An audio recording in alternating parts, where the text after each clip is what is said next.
로마서 6장입니다. 로마서 6장은 세례에 대한 기록이 되어 있고, 이 세례를 통해서 예수님의 십자가의 죽으심과 연결을 시키고, 예수님의 십자가 죽으심, 세례 받은 사람은 죽었으니 이제부터는 거룩하게 살으라, 이런 내용이 주된 내용입니다. 예수님의 죽으심을 우리의 세례와 결부시켰고, 예수님의 죽으심 이후에 부활로 가는 것처럼 우리도 세례받은 이후에 죽은 자가 되었으니 이후에 거룩한 삶을 살고 새 생명 가운데 살면 그것이 하나님께서 우리에게 주신 은사가 되어서 영생을 얻으리라 라고 되어 있어요. 유대인이든지 이방인이든지 유대 율법을 가지고 있는 성도든지 원죄를 가지고 있었던 성도든지 예수 그리스도 안에 들어온 사람은, 예수님 안에 들어온 사람은 세례를 통해서 예수 믿기 전에 있었던 것을 다 죽이고, 모세 율법 가지고 있었던 것을 죽이고, 원죄를 가지고 있었던 것을 죽이고, 세례받음과 더불어서 다 죽이고, 이후에는 세례받은 이후에는 거룩한 삶을 살아라.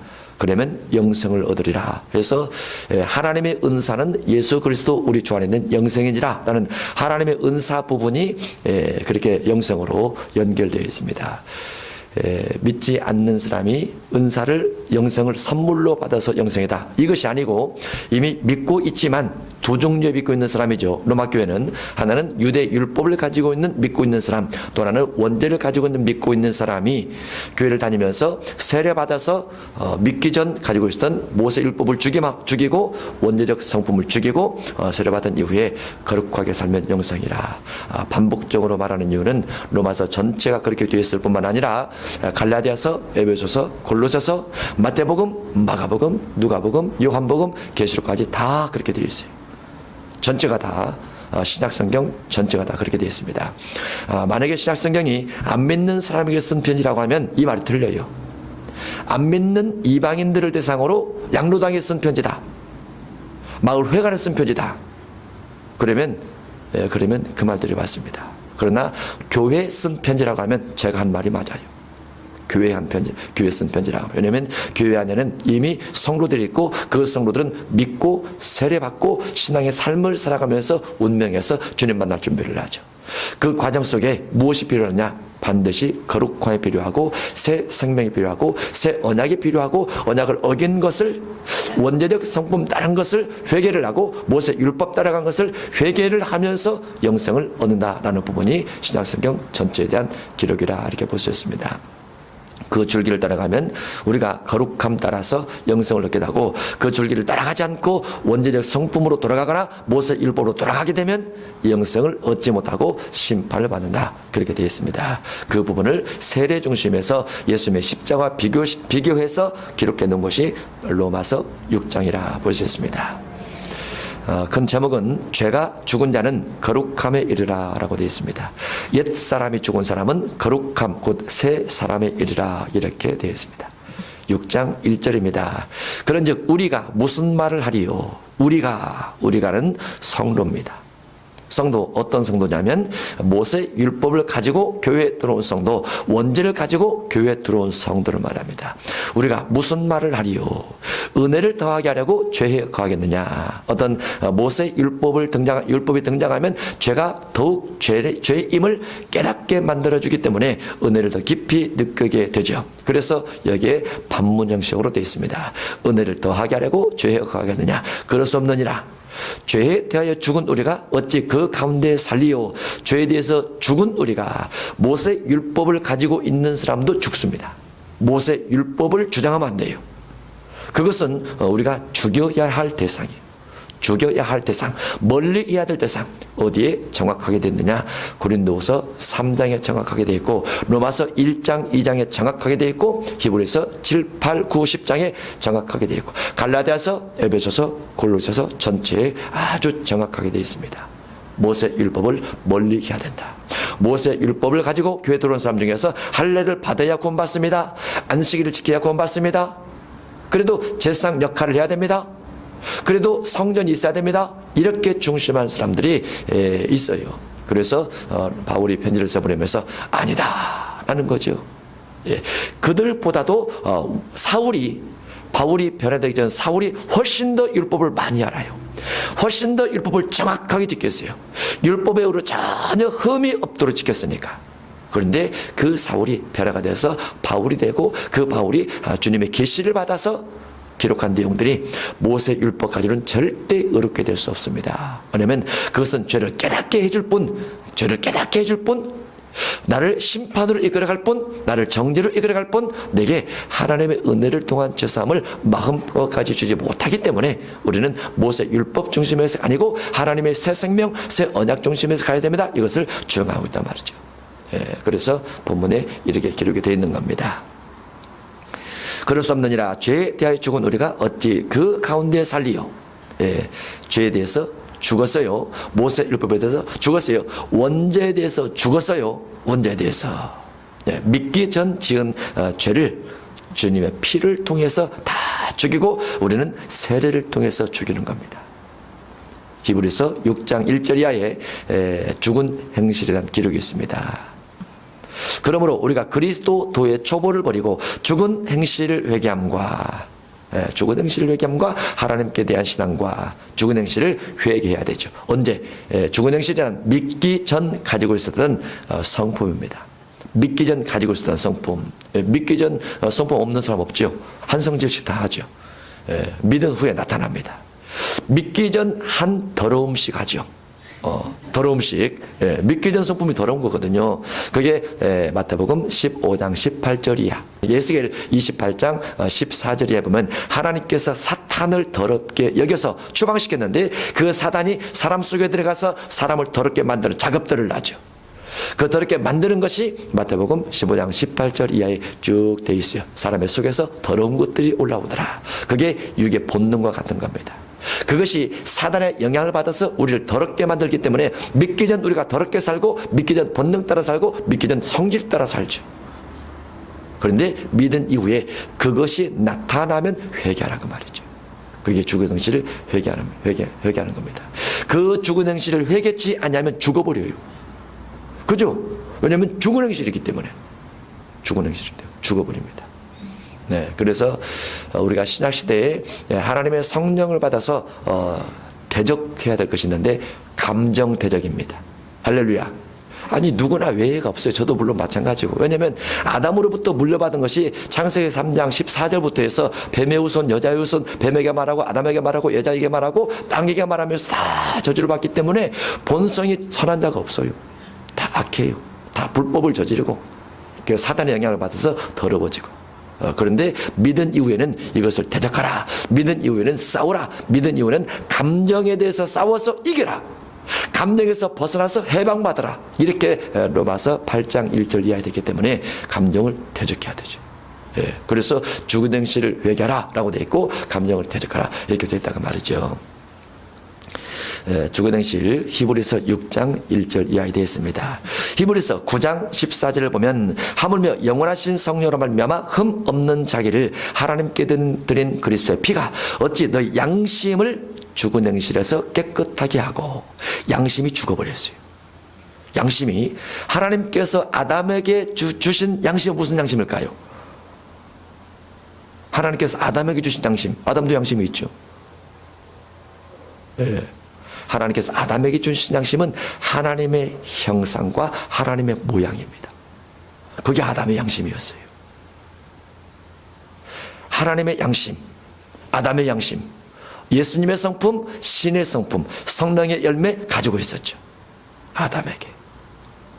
그리고 무엇도 있었다고요? 의지도 있었다는 거. 의지, 선과 악을 택할 수 있는 의지도 있었다는 거. 왜냐하면 하나님의 형상 속에 그것이 들어있기 때문에. 그래서 하나님의 형상대로 하나님의 모양대로 만드시고 아담을 만드시고 보시기에 심히 좋았더라. 하나님대로 만들어졌다 그 말이죠. 보시기에 심히 좋았더라. 신의 성품대로. 그런데 네가 선택 의지도 있는데 선택하지 않을 수도 있는데 선택하지 않고 영생 얻어서 하나님께서 만드신 만물 속에 생육 본성 충만하고 정복하고 다스리고 관리할 수 있었는데 그가 마귀에 매혹받아서 불의를 선택하게 되죠. 거기서 아담이 싸웠어야 되거든요. 성령 생기를 통해서 싸웠어야 되거든요. 안 된다라고 말했어야 되거든요. 안 된다라고. 그런데 넘어갔어요. 누구 때문에? 예, 하나님께 주신 여자 때문에 그랬습니다. 그 여자를 누가 달라고 그랬어요? 아담이 달라고 그랬죠. 우리도 청년 때 되면 여자 달라고 하잖아요. 여자는 남자 달라고 하고, 이성적 감정 때문에. 하나님은 그런 감정은 없어요. 하나님은 중성이시라. 아담을 만드시고 아담이 달라고 그랬어요. 그러니까 다 고백하잖아요. 할렐루야. 하나님이 정말, 하나님은 걸작품을 만들어 주셨습니다. 할렐루야. 그렇게 안 했죠? 예, 하나님이 찾았어야 되는데, 뼈 중에 뼈요, 살 중에 살을 다 플러스 가려 열고 주님의 은혜로 다 가로닫고, 이렇게 돼 있어야 되는데 그게 없단 말이죠. 예, 양심이 죽어버렸어요. 범죄한 이후에 죽어버렸어요. 그러면 가인이, 아벨이 에덴 동산 밖에서 출생돼서 이 땅에 나오게 되면 그들의 양심이 죽었다 그 말이죠. 그러면 아버지 아담, 어머니 하와가 그 가인과 아벨을 향해서 교육을 하죠. 신앙적 교육을 하죠. 신앙적 교육, 두 가지를 교육했어요. 틀림없이 두 가지. 하나는 선하게 살면서 예물 드려야 된다. 예배 드려야 된다. 예물을 드리되 첫 것을 드려야 된다. 이 두 가지를 가르쳤을 거란 말이죠. 아담은 흘려들었어요. 흘려들었어요. 농사가 바쁜데요, 대충 거두어서 드렸단 말이죠. 나도 내 먹고 살기 바쁜데요, 수학했으면 먹고 마시고 취하기도 해봐야죠. 세상도 경험해봐야 신앙도 구분해서 선하게 살 수 있는 거죠. 하고 악을 행했더라. 요한일서 3장 8절이야. 아벨은 귀를 기울였어요. 예, 첫 것을 드려야 되는군요. 그런데 아버지 아담, 어머니 하와, 짐승을 잡아먹는 시대가 아니고 짐승이 다 불 뜯어먹는 시대 가운데서 어떻게 첫 것을 그렇게 귀중하게 애지중지에 길러서 하나님께 드려야 되죠? 어떻게 그 짐승을 잡아서 드려야 되죠? 너무나 소중한 제물인데 아담이 그랬겠죠. 짐승보다 하나님이 더 소중하단다. 짐승보다 하나님이 더 소중하단다. 하나님께 예물 드리는 것은, 하나님께 예물 드리는 것은 네가 그렇게 소중히 여기는 것을 드리는 것이 맞단다. 예, 그렇죠. 선하게 살아야 된단다. 아벨은 예, 그랬죠. 형이 방탕하게 살고 지 마음대로 살지라도 아버지 말씀에 순종해서 나는 선하게 살아야지 맞아 죽었어요. 그러다가 어쨌든 그래도 그랬죠. 신기한 현상이 생겼죠. 아벨이 죽었어요. 죽었는데 죽은 자가 말을 하는 거죠. 세상에 죽은 자가 말하는 사람 어디가 있습니까? 성경 어디를 봐도 죽은 자는 말이 없다. 이게 유행어잖아요. 죽은 자는 말이 없어요. 아벨은 죽어서 말을 해요. 죽어서 땅에서 아벨의 핏소리가 하나님께 호소하는지라. 엄청나게 대단하죠. 엄청나게. 그 아벨이 죽어서 하나님 우리 형 가인을 용서해 주세요, 이렇게 말해야 되잖아요. 원칙적으로는 그렇게 말하지 않죠? 나를 형이 죽였어요, 그렇게 호소하는 거죠. 하나님께서 가인을 신방오잖아요. 내 아벨이 어디 있느냐 신방오잖아요. 호소하니까. 그래서 하나님 말씀에 순종하면서 가는 것이 옳아요. 죽은 양심이 죽어버렸지만은 아담이 가르쳤고 하와가 가르쳤던 것을 순종하면서 가는 것이 옳고, 아벨은 죽은 양심을 회개하면서 가므로 죽은 양심이 하나님의 양심으로 회복이 되고 살아나게 되고, 가인은 신앙이 있었지만 못된 신앙이지만 예배를 하고 예물을 드렸지만 그의 삶과 예물이 하나님 말씀에 순종치 않는 것을 중심에서 드림으로 하나님의 진노를 얻게 됩니다. 예배는 아주 중요하죠. 중요해요. 양심을 죽은 행실에서 깨끗하게 하고 살아계신 하나님을 섬기게 하지 못하겠느냐. 히브리서 9장 14절에 되어 있습니다. 계시록 3장 1절 이하에 살았다 하는 이름은 가졌으나 죽은 자루다, 이런 성경 구절도 있죠. 우리가 주님의 십자가 더불어 죽는다라는 부분을 가지고 살펴보고 있습니다. 로마서 6장 1절. 그런즉 우리가 무슨 말을 하리요? 은혜를 더하게 하려고 죄에 거하겠느냐? 그럴 수 없느니라. 죄에 대하여 죽은 우리가, 죄에 대해서 죽었다. 죽은 행실이란 죄에 대해서 죄에 대한 행실들을 죽은 행실이라 말하고, 그와 같은 것들을 회개를 통해서 거룩하게 되어줄 수 있다, 이렇게 말씀하고 있습니다. 우리가 어찌 그 가운데 살리요? 무릇 그리스도 예수와 합하여 세례를 받은 우리는 그의 죽으심과 합하여 세례를 받은 줄을 알지 못하느냐. 확실하라고 말이죠. 확실하라. 예수님의 죽으심이 우리의 세례를 통해서 죽으심과 똑같단 말이죠. 우리가 장례식 치르고 왔어요. 그러죠? 우리 다 세례 받았잖아요. 세례 받을 때 우리가 장례식 치른 거예요.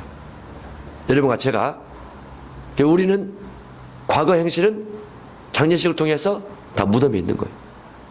그리고 장례식을 치르고 나서 물속에 들어갔다가 올라오죠. 세례 받으면서 받고 돌아가죠. 그러면 부활을 목적으로 살아가야 됩니다. 그 다음부터는 우리가 죽었기 때문에. 무엇이 죽었다? 죄의 행실이 죽었다. 죄의 행실이 죽었다. 죽었어요.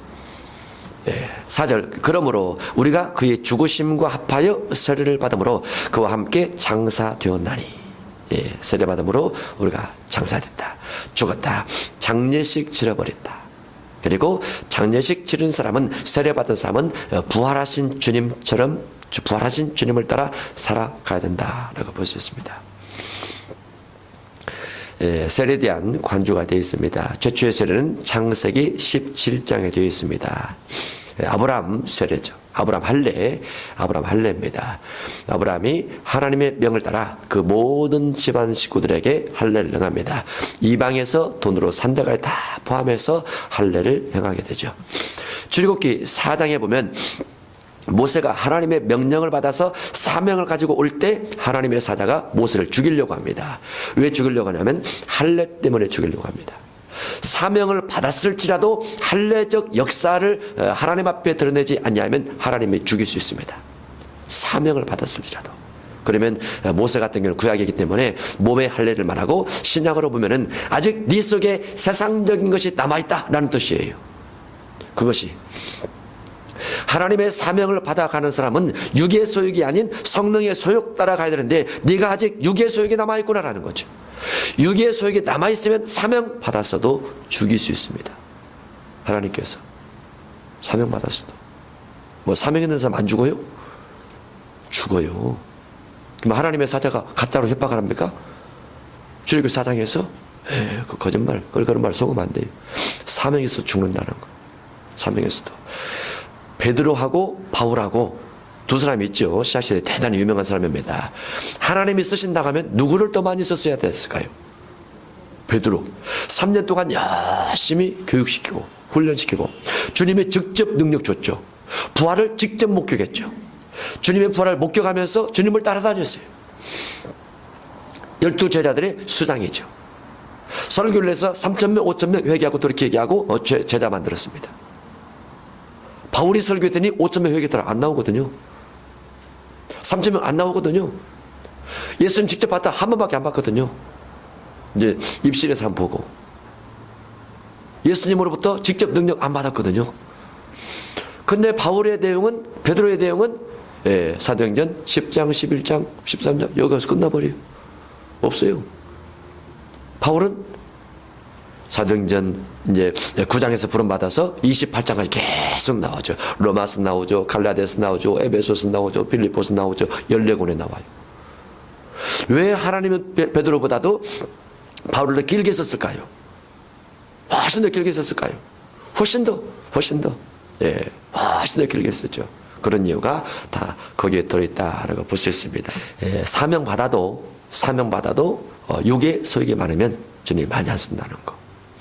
육의 소욕이 죽어지면 주님이 더 많이 쓴다는 거. 사명받아도 우리가 믿음을 가지고 늘 자기를 돌아보고 자기와 싸우고 내면의 감정과 싸우면서 가야 돼요. 주님의 비전을 세워서 비전에 대한 원통을 자꾸 하면서 가야 되고, 비전 원통 하나님 저를 보십시오. 이렇게 초라하게 살고 있지 않습니까?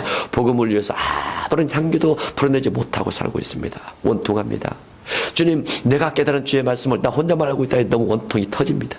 주님, 내 주위에 사람 좀 붙여 주옵소서. 주여, 기도해서 능력 받았는데 아무것도 할 일이 없습니다. 제가 멍멍이에게 안수하며 살아야 될까요? 사람에게 안수하도록 사람 좀 붙여 주옵소서.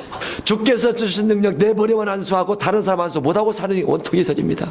주여, 사람 좀 붙여 주옵소서. 해야죠. 비전 원통이에요. 예, 비전운동. 응답받으면 주께서 보내준 사람으로, 주께서 보내주신 물질로 어떤 사람은 여기도 가고 어떤 사람은 여기도 간다는데 왜 주님 저에게는 문 닫고 있습니까? 문 좀 열어주세요. 선교할 수 있도록, 구제할 수 있도록. 비전운동이죠. 주님 일하고 싶은데 건강이 부족해서, 건강이 연약해서 질병 때문에 아무리 못하고 있습니다. 주님, 다른 사람의 기적이 하나님인데 왜 나는 질병이 하나님이십니까? 따져야잖아요. 따져야지. 왜 머물러서 안주하고 있어요? 기도하면서 왜 안주하고 있어요? 따져야죠. 마음의 원통이 생겨야죠. 비전운동으로 자꾸 기도하세요. 따지듯이. 그러면 하나님께서 우리 허리 환두뼈를 다 부러뜨리면서 네가 이스라엘이라 그럴 수 있잖아요. 그런데도 응답을 주시잖아요. 왜냐하면 야곱의 비전이 너무나 크니까 살고 싶습니다 라는 거죠. 살고 싶습니다. 여러분도 여러분 나름대로 꿈이 있죠. 목적이 있죠. 그거 가지고 애걸복걸해야 돼요. 하나님과 싸워서 이겨야 된단 말이죠.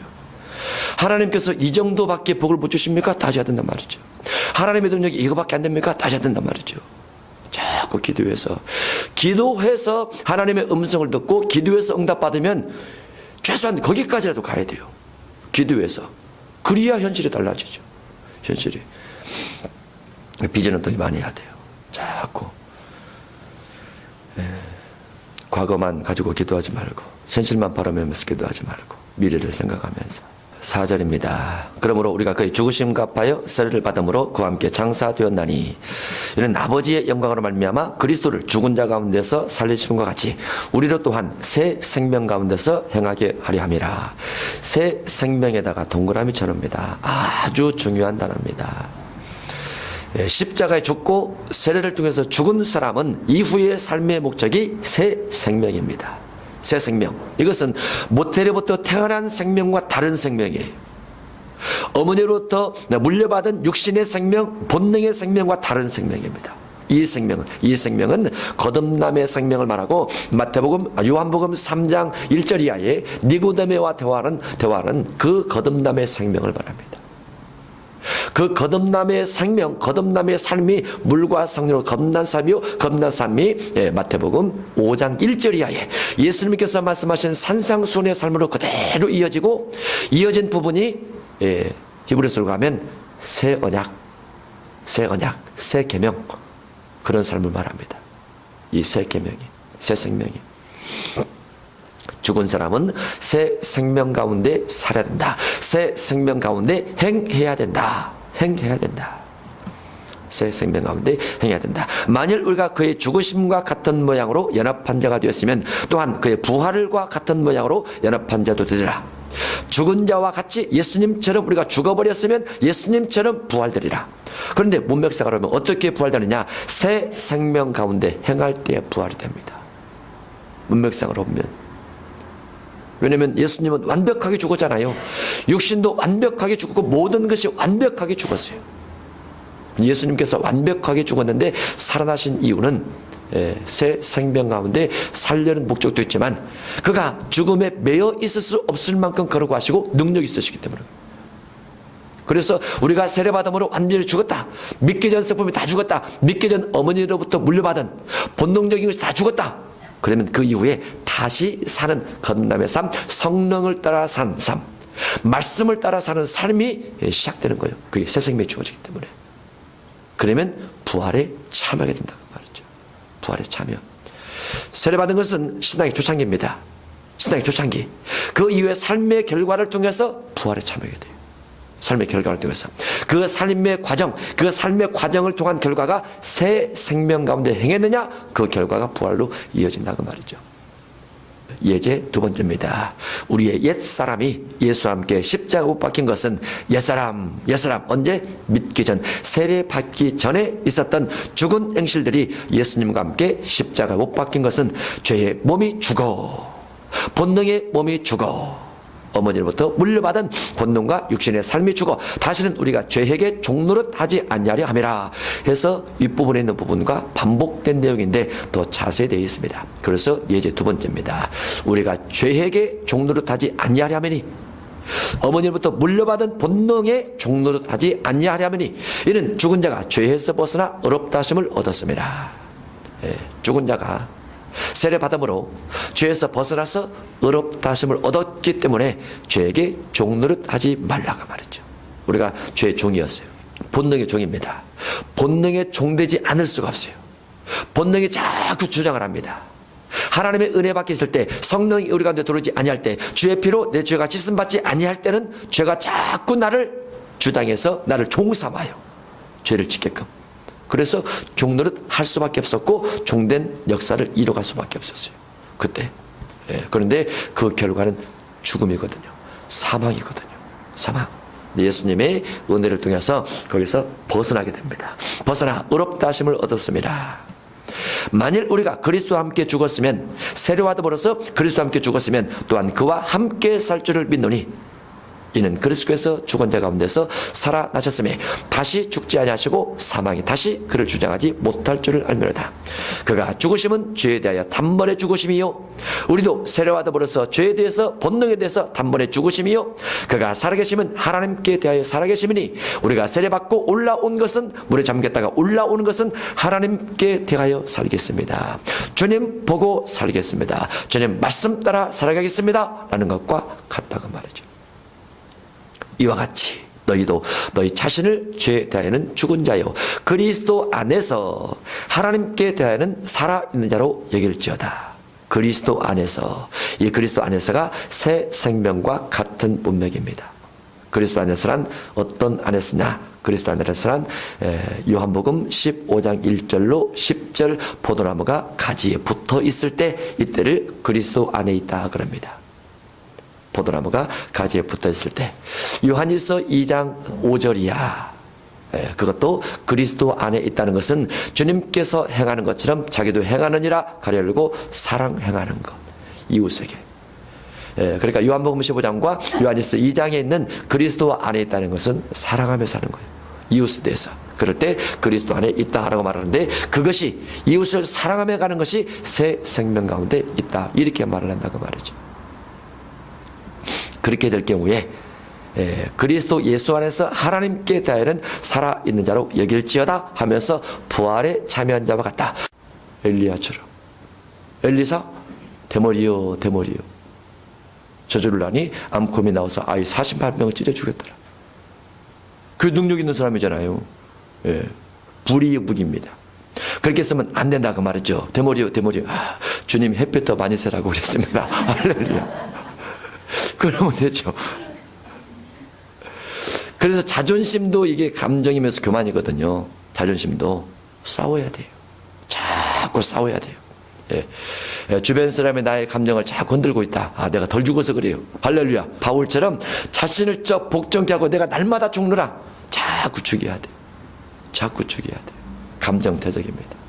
지체를 불의의 무기로 죄에게 내주지 말고 오직 너희 자신을 죽은 자 가운데서 다시 살아난 자 같이 하나님께 드리며 지체를 하나님께 드리라. 너희 지체를 의의 무기로 하나님께 드리라. 지체를 의롭게 쓰면 그것이 하나님께 드리는 겁니다. 의롭게 말도 눈도 손도 발도 배도 다 의롭게 쓰면 하나님께 드리는 것이라 라고 볼 수 있어요. 머리 로마서 12장 3절 보겠습니다. 우리의 두뇌를 어떻게 쓸 것인가? 로마서 12장 3절. 머리, 두뇌, 생각, 지혜 어떻게 쓸 것인가? 쓰지 말아야 할 것인가? 13장 3절 시작. 내게 주신 은혜로 말미암아 너희 각 사람에게 말하노니 마땅히 생각할 그 이상의 생각을 품지 말고 오직 하나님께서 각 사람에게 나누어 주신 믿음의 분량대로 지혜롭게 생각하라. 다른 생각하지 말라고 말이죠. 망상의 생각하지 말라고 말이죠. 헛된 생각하지 말라고 말이죠. 막 따지면서 성경을 가지고 이야기하는 사람이 있어요. 그렇게 하지 말라고 말이죠. 변론만 날 뿐이라 라고 되어 있어요. 하나님께서 우리에게 주신 지식과 지혜 두뇌 가지고 하나님의 말씀을 깨닫는 지식의 은사를 주옵소서. 지혜의 말씀의 은사를 주옵소서. 이런 쪽 있으면 얼마나 좋습니까? 하나님께서 만드신 만물을 보니, 하나님께서 창조하신 창조물을 보니 신기합니다. 너무너무 신기합니다. 그런데 두뇌를 쓰라고 말이죠.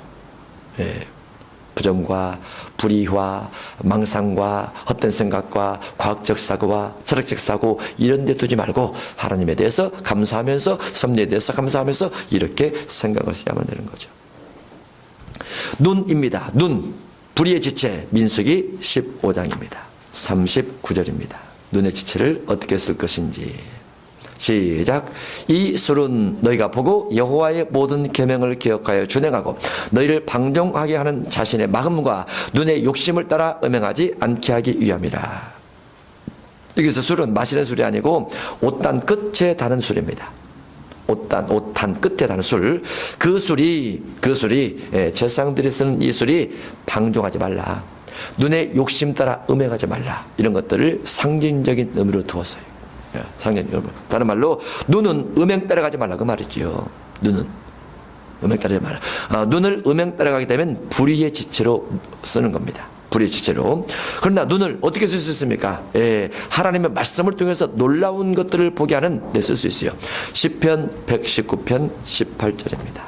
내 눈을 열어서 주의 율법에서 놀라운 것을 보게 하옵소서. 눈을 열어 주의 율법에 기이한 것을 보게 하옵소서. 놀라운 것을 보게 하옵소서. 성경 보면서 정말 신기합니다.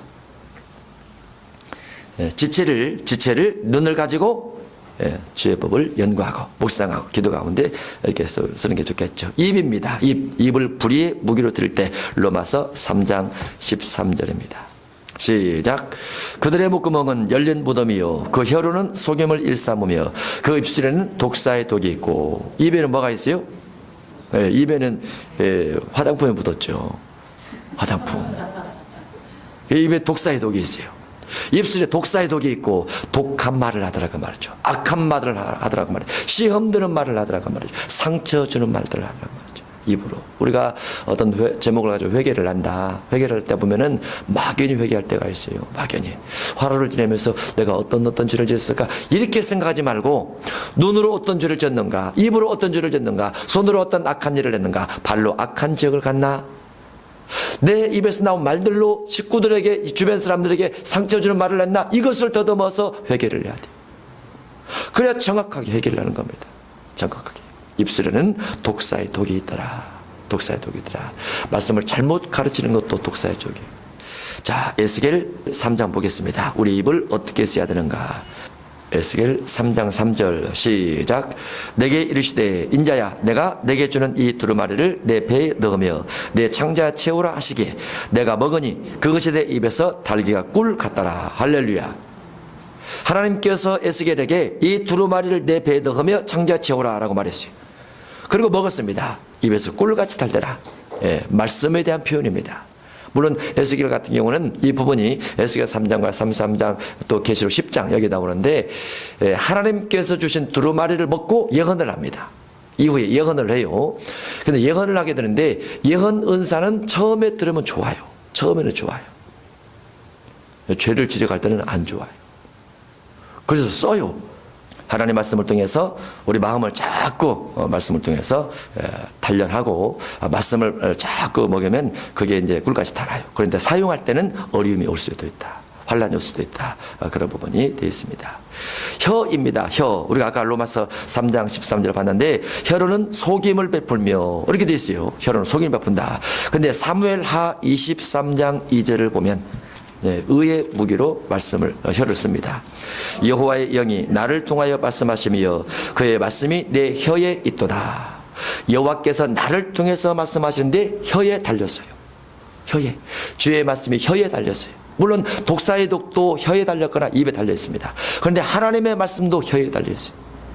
말씀의 검이 입에 있다. 계시록 1장 13절에 예수님이 입에서 검이 나오더라. 이런 부분도 마찬가지입니다.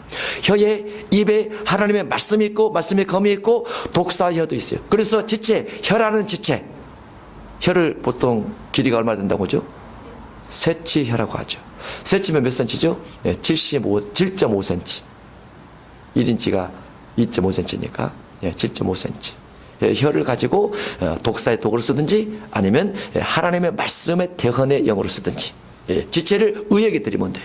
어렵게 쓰면 됩니다. 이루하고 용기를 붙잡고 기도하는 데 쓰고 말씀을 살펴보는 데 쓰고 말씀을 낭독하는 데 쓰고 그렇게 쓰면 그게 의의 무기예요. 사단을 결박하고 물리치고 쫓아내고 질병을 날수 꾸짖고 나무라고 언어를 자꾸 어렵게 쓰면 됩니다. 자녀를 바라보면서 너는 잘 될 것이다. 너는 진실할 것이다. 정직할 것이다. 너는 크게 될 것이다. 하나님 반대 쓸 것이다. 자꾸 복된 말을 하고 그러면 되죠. 그러면 의의 무기로 혀를 쓰는 것이다. 이렇게 보셨습니다. 예언을 할 때는 혀를 통해서 성령이 말씀하십니다. 눈으로 보고 마음에 감각하게 하고 혀를 통해서 말씀도 하시죠. 귀입니다. 지체, 귀. 마태복음 13장 15절입니다. 이 백성들의 마음이 완악하여져서 그 귀는 듣기에 둔하고 눈은 감았으니 이는 눈으로 보고 귀로 듣고 마음으로 깨달아 돌이켜 내게 고침을 받을까 두려워함이라 하였느니라. 아멘. 귀가 듣기에 둔합니다. 마음이 완악해지니까 귀에 안 들으려고 해요. 안 들으면 안 들어가죠. 참고하지 않죠. 생각하지 않고 순종하지 않습니다. 그래서 귀가 막혀 있는 사람이 있어요. 그런데 귀가 열려 있는 사람도 있죠. 주의 말씀을 듣고 순종하고 듣는 대로 받아들이고 지혜롭게 선별하고 듣는 대로 판단하지 않고 선별해서 선과 악을 나누게 되고 귀가 얇지 않고 어떤 말을 들을 때 분별하고 성경에 근거를 해서 옳은지 그른지를 판단하게 되고 이런 것들이 필요합니다. 우리가 정보를 다 얻는다고 해서 정보가 옳은 정보만 아니에요. 분별, 분석이 꼭 필요합니다. 성경은 다 믿으라고 되어 있지만 주의 말씀에 근거를 해서 믿음에 대한 선악 분별이 필요하고 분별력을 가질 때 올바른 삶을 살아갈 수 있고 속임 당하지 않고 마귀에게 속아넘어가지 않고 세상 사람에게 이용당하지 않고 살아갈 수 있어요. 그래서 귀의 분별력이 꼭 필요합니다. 귀의 분별력이 꼭 필요하다. 꼭 필요해요. 계시록 2장 3장에는 귀 있는 자는 들으라 이런 내용이 7번 반복되어 있습니다. 7번 반복해서 지체를 잘 써야 된다. 귀라도.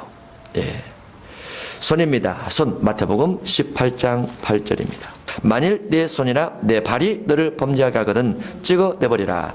장애인이나 다리 저는 자로 영생에 들어가는 것이 두 손과 두 발을 가지고 영원한 불에 던져지는 것보다 나으니라. 아멘. 손 범죄한데 손을 범죄하는 데 쓰면 찍어버리라라고 되어 있어요. 찍어버리라 이 말은 손 찍어도 다른 걸로 범죄하죠. 시작은 마음법이기 때문에 마음으로 또 범죄를 해요. 그래서 손 찍어버리라 그 말은 철저하게 회개하라 그 말입니다. 마치 손을 찍듯이 그렇게 회개하라 그런 얘기예요. 손을 불의의 무기로 쓸 때는 그렇다 그 말이죠. 근데 손을 선하게 쓸 수 있죠. 선하게. 에베소서 4장 28절입니다.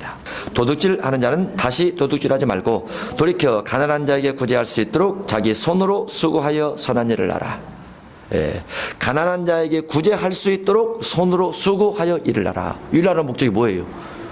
구제하기 위해서 일을 하라. 구제하기 위해서. 손으로 일을 하라. 손을 수고하게 하라. 손을 놀리지 말라. 그런 말 같죠. 발입니다. 발. 로마서 3장 15절입니다. 그 발은 피 흘리는데 빠른지라. 발이 신속히 가서 누군가의 몸을 상하게 해서 피를 흘리게 하는데 빠르더라. 발을 불의의 무기로 쓰는 겁니다. 그런데 발을 좋은 부분으로 쓸 수 있죠. 로마서 10장 15절입니다. 보내심을 받지 아니하였으면 어찌 전파하리요. 기록된 바 아름답도다. 좋은 소식을 전하는 자들의 발이여 함과 같으니라. 복음의 발입니다. 복음의 발, 기도의 발, 구제의 발, 섬김의 발, 나눔의 발, 전도의 발 많이 있죠. 한 지체를 가지고 쓴 물과 단물을 같이 낼 수 없다. 그래서 지체를 가지고 의롭게 쓰라. 말도, 눈도, 입도, 귀도, 손도, 발도, 배도 다 의롭게 쓰라. 의롭게 써야 돼요. 자꾸. 왜냐하면 세례 받으면서 죽어버렸기 때문에. 로마서 6장 14절입니다. 죄가 너희를 주장하지 못하리니. 현실적으로는 죄가 주장을 하죠. 현실적으로는 성경 안에서는 원죄가 너희를 주장할 수 없을 것이다. 죽은 행실이 너희를 주장할 수 없을 것이다 라고 되어 있어요. 죄가 너희를 주장하지 못하리니 이는 너희가 법 아래 있지 아니하고 은혜 아래 있음이라. 은혜 아래 있으면 죄가 주장할 수 없는 것이구나. 그러면 은혜 아래 온전히 있다고 하면 주장이 안 되겠죠. 은혜 아래 있다는 것은 무엇인가? 은혜 아래 있다라는 것은 어떤 죄사함, 원죄성에 대한 사함 부분을 하나 말할 수 있고요. 또 한 가지는 성령이 우리 안에 들어오시기 때문에 성령의 힘, 성령의 능력을 통해서 죄를 억누를 수 있다라는 것을 말할 수 있고요. 또 구약에 비해서 죄가 사함받는 부분도 신약이 훨씬 더 쉽게 되어 있어요. 훨씬 더 자유롭게 되어 있고 그런 부분 때문에 죄가 주장할 수 없다. 은혜 아래 있다고 하면 죄가 주장할 수 없다. 이렇게 볼 수 있죠. 성령의 내주, 그 다음에 죄사함, 이런 부분을 가지고 창세기 4장 7절을 보면 하나님께서 가인에게 한 말이 있습니다. 내가 선을 행하면 어찌 낯을 들지 못하겠느냐. 선을 행하지 아니하면 죄가 문에 엎드리느니라. 죄가 너를 원하나 너는 죄를 다스릴지니라. 죄가 너를 원하지만, 죄가 가인을 요구를 하지만, 죄가 너에게 악을 행하도록 요구를 하지만 너는 죄를 다스릴지니라 라고 되어 있어요. 구약이거든요. 구약인데 아담이 범죄하고 에덴 동산에서 추방당한 후에 먼저 낳았던 아들을 중심해서 어떤 사건이 주어지게 되고, 그 사건을 향해서 하나님께서 재판하시면서 죄의 소원이 내게 있으나 죄가 너를 주장하고 있지만, 죄가 너를 원하고 있지만은 너는 죄를 다스렸어야 된다라고 말씀하고 있어요. 마치 신학처럼. 그래서 죄의 주장이 다스려질 수 있음을 성경 말하고 있습니다. 이 부분은 로마서 6장이기 때문에 나중에 7장으로 가게 되면 죄의 어떤 원칙, 죄 내 안에 있는 죄에 대해서 내가 벗어날 수 없다라는 부분에 고민이 쭉 기록이 됐죠. 이제 그 부분이 넘어서서 8장으로 가게 되면 그리스도 예수 안에 있으면 생명의 성령의 법이 죄와 사망의 법에서 너를 해방시켜준다라는, 해방시켜준다는 그 관점에서 보면 이 14절 부분이 죄가 너희를 주장하지 못하리라, 이 부분이 맞다라고 봐야죠. 7장으로 보면 이 말이 안 맞지만 8장으로 보면 이 말이 맞습니다. 그래서 8장으로 볼 때 이 말이 맞는다고 하면 은혜 아래에 있음이라, 이 부분 속에는 성령의 능력을 통해서 죄를 이겨낼 수 있다. 성령의 생명의 성령의 법이 죄와 사망의 법에서 너를 해방시켜 줄 수 있다. 이렇게 볼 수 있는 거죠. 15절 그런즉 어찌하리요 우리가 법 아래 있지 아니하고 은혜 아래 있으니 죄를 지으리요 안 된다. 죄를 지을 수 없느니라. 은혜 아래 있기 때문에 성령도 있고 주님의 죄사함도 있고, 그렇기 때문에 죄를 지으리요 그럴 수 없느니라. 너희 자신을 종으로 내주어 누구에게 순종하든지, 죄에 순종하든지 의에 순종하든지 순종함을 받는 자의 종이 되는 줄을 너희가 알지 못하느냐. 혹은 죄의 종으로 사망에 이르고, 결과죠. 죄에 순종함으로 사망에 이르고, 혹은 순종함으로, 순종의 종으로 의에 이르느니라. 의의 순종을 통해서 의에 이르고, 죄의 순종을 통해서 사망에 이른다라고 되어 있습니다. 그러면 여기서 하나 또 잠깐 보는 것이, 너희가 라는 단어가 있죠. 너희 자신을 종으로 대주어 누구에게든지 누구에게 순종하든지 순종함을 받는 자의 종이 되는 줄 너희가라는 것은 믿는 사람입니다. 로마서이기 때문에, 로마 교회이기 때문에 로마 교회 안에 있는 유대 율법 가지고 있는 성도들이든지 원죄를 가지고 있었던 사람이 교회 들어와서 예수 믿는 사람이든지 어쨌든 교회, 로마 교회 안에 있는 성도들아 너희가 알지 못하느냐. 혹은 죄의 종으로 사망에 이르고. 그러면 로마 교회 성도가, 오늘날로 성도가 죄에게 종이 되면 사망에 들어간다는 거죠. 성도가 의에 순종하게 되면 순종을 통해서 영생을 얻게 되고, 그래서 이 순종이 주의 말씀 새 생명 따라 살아가는 삶이라, 이렇게 볼 수 있죠. 하나님께 감사하리로다. 너희가 본래 죄의 종이더니, 너희가라는 것은 역시 믿는 사람이죠. 믿는 사람이 본래 언제? 믿기 전에는 죄의 종이더니, 율법을 가지고 있을 때는 율법의 종이더니, 원죄 있을 때는 원죄의 종이더니, 그 말이죠. 본래 죄의 종, 원죄성을 말합니다. 율법 가진 자들은 모세 율법을 말하고, 너희에게 전하여 준 바, 너희에게 모세 율법을 가지고 있는 자들에게 누가 전도했죠. 모세 율법까지 안 되고 예수님의 십자가 피를 통해서 대속제물로 사함받아야 우리가 구원받을 수 있습니다. 누가 전해줬어요. 이방인들에게 누가 전해줬어요. 주 예수를 믿으라, 그리하면 너와 내 집이 구원을 받으리라. 전해줬어요. 너희에게 전하여 준 바 교훈의 본을 마음으로 순종하여, 예수 믿으라 라고 전해줬는데 그 안에 교훈의 본을 전달했고 순종했어요. 죄로부터 해방되어, 원죄로부터 해방되어, 모세 율법으로부터 해방되어 의에게 종이 되었느니라. 의에게 순종하게 되었느니라. 19절 너희 육신이 연약함으로 내가 사람의 예대로 말하노니 전에 너희가 너희 지체를 부정과 불법에 내주어 불법에 이른 것 같이. 불법이란 지체를 부정하게 쓰는 겁니다. 법 없는 법이 아닌 곳에 쓰는 것이죠. 불법에 내주어 불법에 이른 것 같이. 이제는 너희 손, 발, 입, 눈 지체를 의에게 종으로 내주어 거룩하며리라. 거룩하다는 것은 무엇이죠? 거룩하다는 것은 지체를 의에게 종으로 주는 것이다. 거룩하다는 것은 주의 피로 씻어지는 것도 거룩이요 말씀에 순종하는 것도 거룩인데 의로운 삶을 살 때 그것을 거룩이라고 한다. 20절 너희가 죄의 종이 되었을 때는 의에 대하여 자유로웠느니라. 예, 관심이 없었죠. 본능 따라 살 때는. 예, 너희가 그때 무슨 열매를 얻었느냐. 이제는 너희가 그 일을 부끄러워하나니 원죄로 살 때 모세 율법을 어기며 살 때 부끄러워하나니 이는 그 마지막이 사망임이라. 유대 율법을 따라 살아도 마지막이 사망입니다. 여호와를 부를지라도 마지막이 사망이죠. 그래서 신약시대는 여호와가 아닌 예수라는 이름을 통해서 구원이 되어진다는 것. 예수님께서 아버지 이름으로 오시긴 했지만은 아버지 이름, 여호와 하나님의 이름은 현재 유대인들도 부르고 있고 예수님 당시의 유대인들도 여호와를 불렀어요. 그러나 예수님 당시의 유대인들은 예수님을 안 불렀죠. 오늘날 유대인들도 예수님을 구원자로 부르지 않습니다. 우리는 예수님을 구원자로 부르죠. 사실 우리가 기도할 때 보면은 여호와라는 단어보다도 하나님, 주, 예수님 이 단어를 훨씬 더 많이 써야 돼요. 훨씬 더.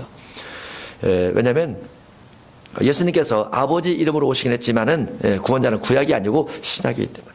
신약. 신기하죠. 귀신 부르면 귀신이 오죠. 그죠? 무당들. 예수님 부르면 예수님이 오죠. 할렐루야. 예수님 믿는 사람이 가짜로 귀신 부르면 귀신이 오죠. 어쨌든 입에로 나온 대로 오죠. 예, 그래서 여호와를 부르느냐 예수님을 부르느냐 귀신을 부르느냐 틀리죠. 무당들은 여호와를 부르지 않아요. 하나님도 부르지 않습니다. 예수님도 부르지 않습니다. 왜냐하면 신이 틀리다. 신이 틀리죠. 귀신을 부르죠. 귀신 충만하죠. 근데 안 좋죠. 그래서 귀신 충만하지 않으려고 하죠. 우리는 성령 충만하죠. 예수님으로 충만하려고 하죠. 왜냐하면 좋으니까. 충만할수록 능력 있고 지혜가 있고 인격 있고 사랑이 있고 그렇기 때문에. 그래서 주님의 이름을 부르는 것이 지혜롭다 이렇게 볼 수 있고 그것이 우리에게 예수라는 이름 속에 들어있는 죄사함 부분을 적용시켜준다 이렇게 볼 수 있습니다. 22절 그러나 이제는 너희가 죄로부터 해방되고 원죄로부터 해방되고 하나님께 종이 되어 거룩함에 이르는 열매를 맺었으니 거룩함에 이르는 열매란 그대로 거룩 열매입니다. 거룩한 삶을 열매라고 그러죠.